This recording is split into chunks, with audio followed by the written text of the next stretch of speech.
waxa loo yaqaano hagaha warfidiyeenka ee ka waramida maxkamadaha Puntland waxaan assessment aan sameynay ku ogaanay in uu gaab weyn ka jiro ama hoos ay waxa aad ay u hooseyso fahanka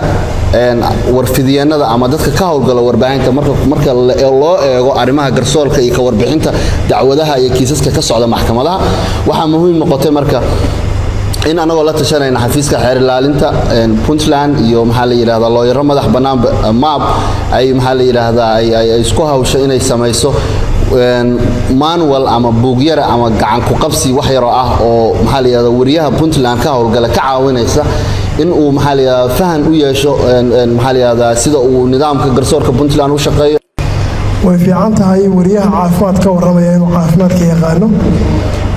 wariyaha ka waramaya garsoorka inuu garsoorka yaqaano oo wax ka ogyahay wariyaha ka waramaya baarlamaanka sidii aynu sanadkan bilowgiisa joognay sidoo kale qaybaha kale oo dawladda qolo walba ay in cid wax ka taqaana ay leedahay waa arrin muhiim ah sababtoo ah qofku wuxuu garanayaa meelaha galdaloolada ka jiraan iyo meelaha u baahan in la abaaro buugga yarka oo hadda ay wadeen tiimkan maab ay wadeen waan arkay dhowr jeer baan tala ka bixiyay waa wax ka saxay waa buug idan anfacaya oo ka hadlaya qof kasta wuxuu yahay garsoora muxuu yahay xeer ilaaliya muxuu yahay maxkamad darajo koowaad maxay tahay mid gobol maxay waxa soo dhan buu soo koobaya marka waa buug aad idin anfacaya dadkan waa dad madaxa aqoon yahana soo bartay waxay ku shaqeynayaan kaliya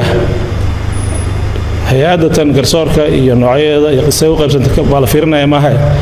aqoon la'aan ma jirto aad iyo aad baan u soo dhaweynaynaa shirka kan muhiimka noo ah ayna ahayd haddii horena lagu sheegi lahaa inuu arday ka noqono anaga lafteedu cilmiga kororsanno saxaafadda garsoorka laftiisuna wax ka barto oo wax ka fahmo